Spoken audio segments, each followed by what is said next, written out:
भोंदू अशोक खरातची एसआयटी कडून 10 तास चौकशी करण्यात आली। अशोक खरात आणि काही बिल्डर यांची समोरासमोर चौकशी झाल्याची माहिती आहे। चौकशीतून अनेक गोष्टी बाहेर येण्याची शक्यता आहे। तर अशोक खरातला उद्या न्यायालयात हजर केलं जाणार असल्यानं आजही त्याची कसून चौकशी केली जाणार आहे। आरोपी तपासात सहकार्य करत नसल्याचं सरकारी पक्षानं याआधी न्यायालयात सांगितलं होतं। दाखल गुन्ह्यांसंदर्भात काय माहिती मिळते याकडे लक्ष लागलंय। नाशिकमधील भोंदू अशोक खरातची पत्नी कल्पना खरातच्या अटकपूर्व जामिनावरची सुनावणी लांबणीवर गेली आहे। या प्रकरणी पुढची सुनावणी आता 22 एप्रिलला होणार आहे। आरोपीचे वकील आणि सरकारी पक्ष हजर असतानाही सुनावणी पुन्हा लांबणीवर पडली आहे। मूळ फिर्यादी रावसाहेब गोंदकर यांच्या वकिलांनी आपलं म्हणणं मांडण्यासाठी कोर्टाकडे वेळ मागितला आणि त्यानंतर कोर्टानं वाढीव मुदत दिली आहे।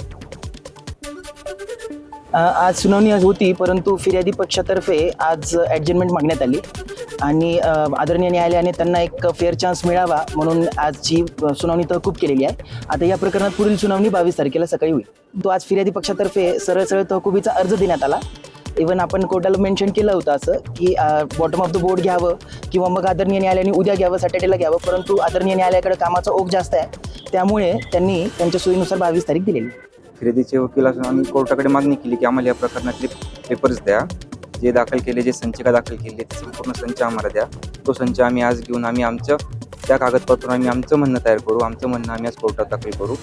तर मग म्हणणं देण्याकरता काय एका दिवसात तर आमचं म्हणणं आज कोर्ट आम्हाला देता येणार नाही, त्यामुळे कोर्टाला आम्ही उद्याची मुदत मागितली होती। पण मग कोर्टाने आम्हाला गुन्ह्याची गंभीरता लक्षात घेऊन कोर्टाला दोन्ही पक्षांना सारखे बाजू भेटले पाहिजे, दोन्ही पक्षांना सारखी संधी भेटली पाहिजे, या हिशोबाने कोर्टाने बुधवारची तारीख दिली प्रकरणामध्ये।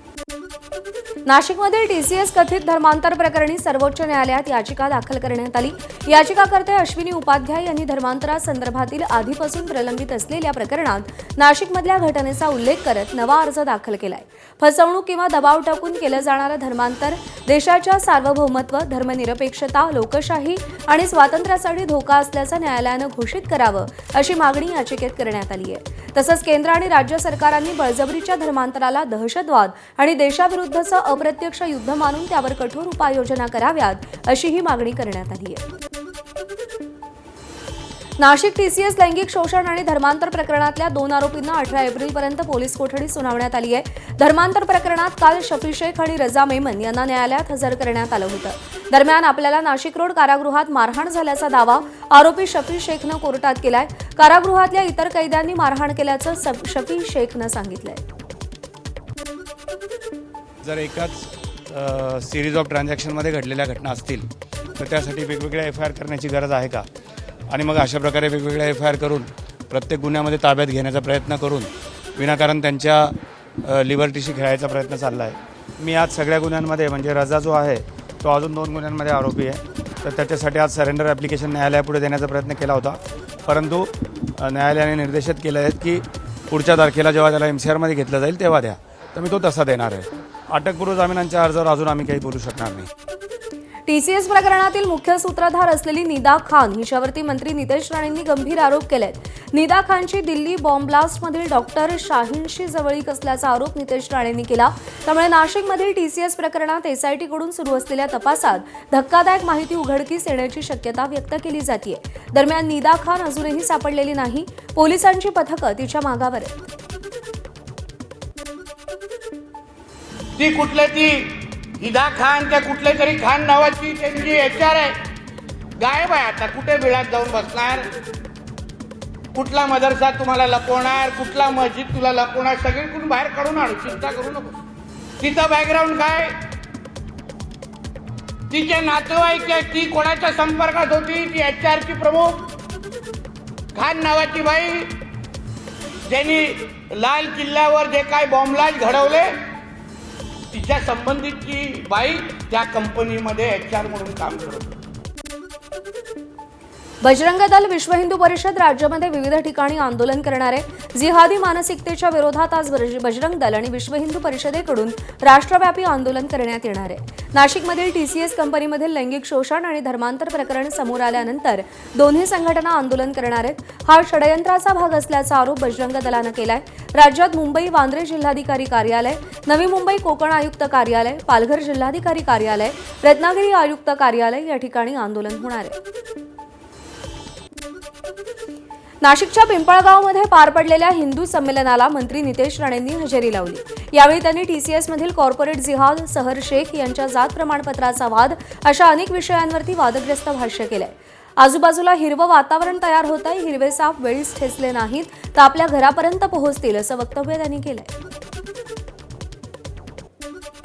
माझं तर स्पष्ट मत आहे, ही जी MIM नावाची हे जे काही राजकीय पक्ष आहे ना, तो काय राजकीय पक्ष नाही, तो एक दहशतवादी संघटना आहे आणि त्यामुळे ही सगळी प्रकरणं बाहेर येत आहेत। लक्षात, दहशतवादी संघटना आहे ती, जशी ISI, अल-कायदा आणि PFI सारख्या संघटना आहे ना, तशी ही MIM संघटना आहे।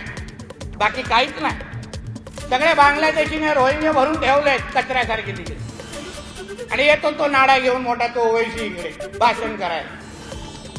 कधी सापडून दे त्याला, नाडा सकटच परत पाठवतो बघा हैदराबाद। हिंदू म्हणून अगर आपण जागृत राहिलो नाही, आपण विचार केला नाही किंवा अगर संघटित झालो नाही, तर आपण आजूबाजूला जो काय हिरवं वातावरण आपल्याला पाहायला मिळत आहे, हिरवे साप जास्तच वळवळायला लागले आहेत, त्यांना योग्य वेळी अगर आपण ठेचलं नाही तर उद्या आपल्या घरापर्यंत येऊन पोचतील आणि आपण काहीही करू शकणार नाही, काहीच करू शकणार। ते बघा मुंब्रामध्ये काय झालं, ती कुठली मोठी कैसे हरावाले टेप रेकॉर्डर वाढणारी आता कैसे गायब हो गई अशी नाटक चालू झाली, दिसतच नाही, फोन ऑफ करून बसते, नॉट रिचेबल झाली। मोठं कैसे हराया, आता कुठून आवाज निघत असेल तुलाच माहिती, विचार उगाच। मंत्री नितेश राणे यांनी बॉलिवूडमधल्या खान मंडळींबाबतही वादग्रस्त वक्तव्य केलंय। बॉलिवूडमधल्या खान लोकांमुळे लव्ह जिहाद चालू झाल्याचा आरोप त्यांनी केला। तसंच हिंदू अभिनेत्यांचे चित्रपट बघा असं आवाहनही त्यांनी केलं।